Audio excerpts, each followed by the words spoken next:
outside of my 2006 Corolla XRS, right? So I actually got this car back in 2014. This is actually my second car I ever owned. We've been riding through a lot, so let me introduce y'all to it, right? So if you look at it from the outside view, there's not really any difference between how this looks versus a regular Corolla S-Type.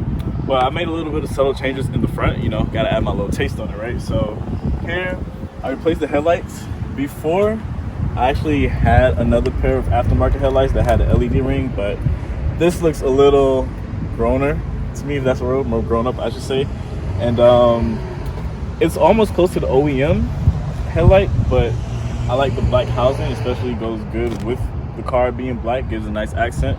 Another subtle change I made, you guys look over here, I changed out the grill. This is a $20 eBay special, all right? So don't be fooled, everything on this car is cheap. So it actually looked better than the stock one that came with the car. I wish it was more of a gloss finish rather than like the plastic finish, but hey, I think it still looks good, you know, it's whatever. And then another subtle change I made was down here. I put yellow fog lights versus the clear. I could have just did yellow lights, but I actually like the look of the yellow housing better. I think it added a better touch, so that's why I went with that. That's another like probably like $80 that I spent on eBay. Nothing too fancy, all right?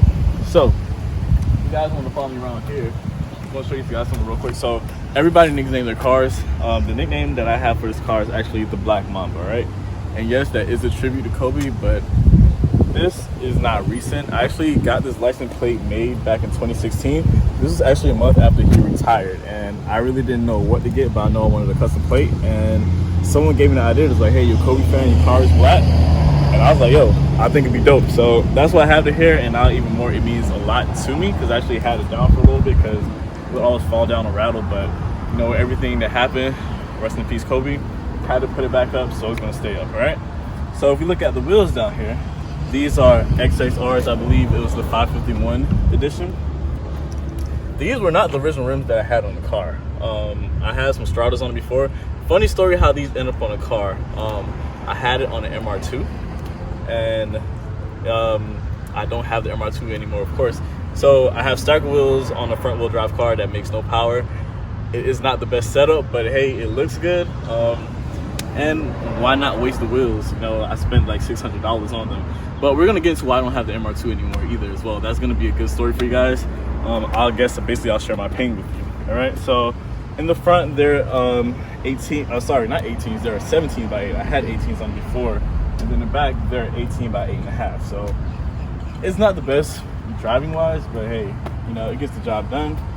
And if we look at this paint, I kind of do need a paint job, so if you guys know anybody that does really good deals on that, I'll shout them out, because I'm looking to get this color repainted. But if you guys look kind of here, there's some chipping here where it's red. This car actually used to be burgundy, all right? What happened? Someone keyed my damn car, and yeah, $1,500 later, we have a black car. If I ever find you, it is on the site, okay? I have not forget about it. Those wounds will never heal. So if you guys follow me to the back, take a look at this nice booty back here. All right, so didn't really make too much big of changes in the back. Only thing I really did was change out the taillights, and these are eBay special, but they actually are second gen Altis. The Altis is the overseas version of the Corolla. I think these look a lot better than the ones that came on the stateside version. So I replaced them, probably like another $100 or so. They were supposed to be a direct fit. The ones on the outside, I actually had to drill extra holes so it lines up properly. The ones on the inside fit perfect. But you know, we make things done. Nothing the drill can't handle. And then other change that I made to the back was this muffler right here. If you guys ever know, the Corolla and this model never came with a muffler cutout. So before, I actually had just cut off the exhaust and basically welded a tip to it. Guys, it was the ugliest looking thing, and it really did not sound too great. So this is actually a $10 muffler from the junkyard. It's MagnaFlow, so it actually sounds really good. I'll definitely let you guys know what that sounds like, and let me know your opinion on that, okay? All right, guys, so let's hear what that muffler actually sounds like, all right?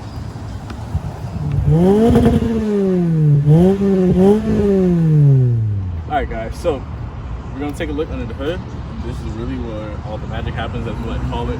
No, seriously, but honestly, under the hood is where you're gonna see the main differences between the XRS versus the Type S model. So without further ado, let's check it out.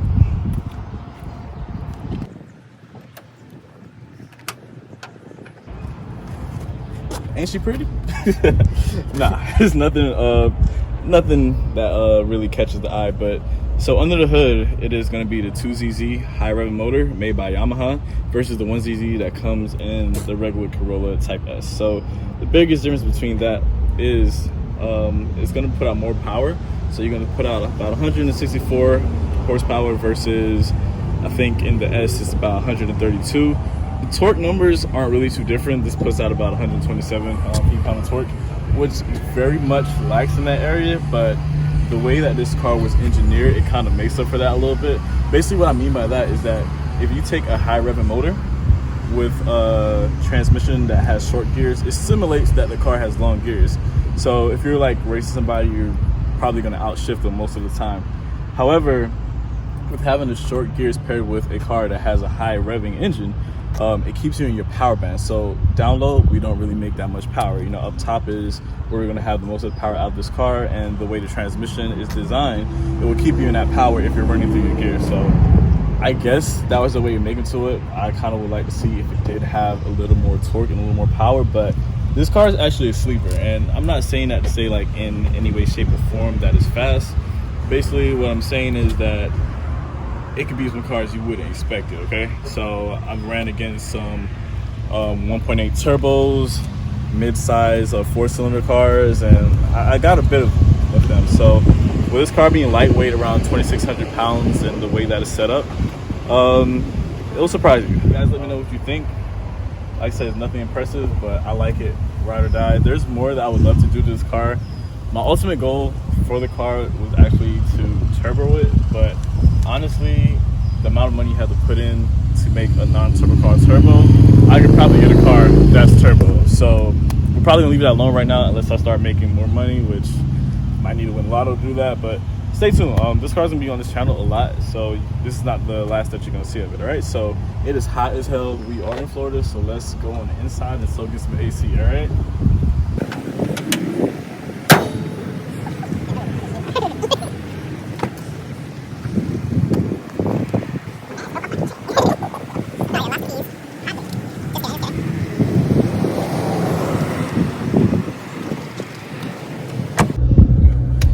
Alright guys, so we are in the interior soaking up some AC before I started sweating and not look good on camera anymore, right? So in the inside of the XRS versus the S, it's not really too much differences. Again, it's gonna have the same steering wheel.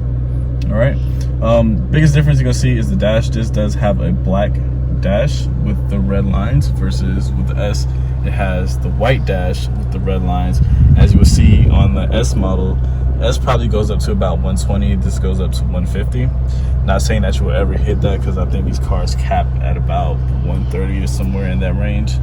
The other biggest difference you're going to see is going to be the trims here.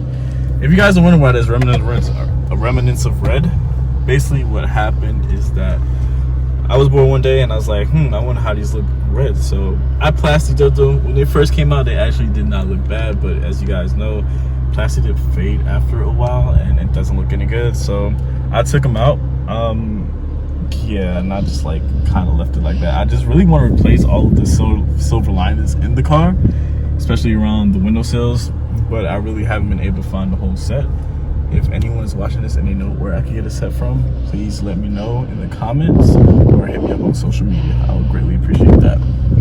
All right, so the biggest difference other than the dash is going to be the seats. So in the S, it has like an ashy fabric material.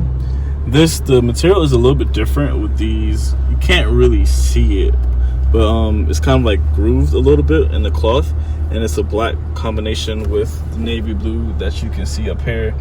So no, that's not faded. That's actually the color that it comes with, and really that is the biggest differences with the interior. And then here we have the manual 6-speed gearbox. This uses the C60 transmission. The S only comes in the 4-speed automatic or the 5-speed manual. The XRS is standard with the 6-speed. That's the only option. So if you guys can't drive stick, I would suggest learning how to drive stick if you want this car. A couple other things that I did to the interior was really just change out the head unit. I put a Pioneer radio in here, and I am happy to say that this one comes equipped with Android Auto and Apple CarPlay. As you will see in a bunch of new models. But no, it's really convenient. It wasn't too expensive, so perfect fit in there. So I had to change that out. But guys, that's really the interiors. It's what you expect for a 2006, Toyota Corolla. Unfortunately, this one does not have the sunroof. But I mean, after a while, sunroofs do start leaking, so I may have lucked out. And usually in a lot of cars of this age, and this is gonna be a shot at my Mark IV Volkswagen fans, your headliner starts ripping or sagging down. With the material that they use, or I don't know if it's just been taken care of, this does not look like it will start doing that. So I'm happy to say that Toyota got that one right. Usually they say, German engineers a little better, but hey, I have both, so I can be satisfied. All right, guys, so that is the interior of the car. We went through the exterior as well too, so I guess basically what's now to do is drive the car and see how it runs. Like I said, guys, you won't be impressed. Maybe for Corolla standards, maybe, but let's do a few rolls and see how it does. All right. All right, guys, so I'm gonna get rolling here real quick and see what this car can do. So driving wise, this is still a good everyday car.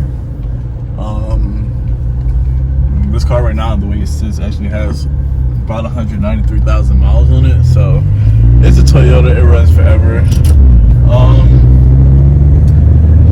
It's a little sleeper. If you want to, get into some race with some people, you definitely can. I have myself. So what I'm going to do right now is I'm going to find us a place where we can do a little hit, and I can run through the gears. The reason why I want to do this for you guys is because this engine is equipped with lift. If you guys aren't familiar with that, it's kind of similar to VTEC and Honda, basically where you have the second cam kicks in a little harder at the end of your power band. Now I have been told that with the lift versus the VTEC that the lift does kick in a little harder. I've never really tested myself, but that was coming from a Honda owner who had VTEC in his car, so I guess I'll take his word from it. I don't really see why he would give Toyota the edge over that. But this car right now, I have TNS Tech lowering springs on it. I had them on for about 3 years. I actually never had any problems. A lot of people told me after a while with springs, you probably blow your struts and stuff like that, replace other things. But the coilovers for this car was like starting at like $700, and at the time I'm a broke college student, couldn't afford that, so $150 on these springs, and they're working still. So I definitely recommend them if you guys are looking to lower your car about 2 to 2.5 inches. They are progressive, so they will lower over a while, but I really haven't had any issues with them. Probably the best money that I spent on the car. Yeah, like I said, I have this car for going on 6 years now. I'll probably put almost 100,000 miles on it, probably like around like 90,000 to 100,000, somewhere in that range.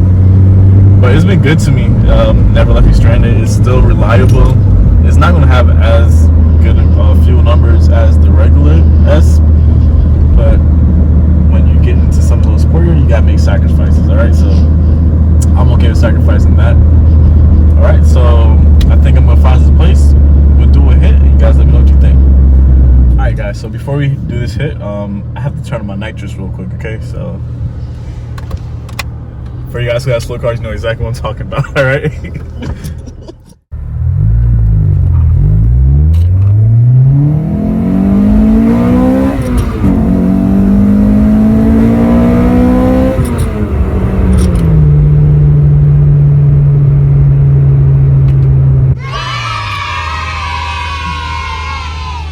Alright guys, so that was my 2006 Toyota Corolla XRS. I want to thank you guys for taking this ride with me. Hopefully I can teach you something new, maybe do a little more research into the car itself. Like I said, it's a really fun car to drive. It's not the fastest thing ever, but it's a little bit of a sleeper. So I love the car, I enjoy it. Hope you guys enjoyed this video as well too. Once again, thank you for watching. Please like, comment, subscribe. Also share with your friends. You know, we're just starting out, so you guys are really on this journey with me. So thank you for being here. I really do appreciate that. All right. So you don't gotta go home, but you got to get the hell out because I gotta go. Thank you guys for having me. The exit is that way.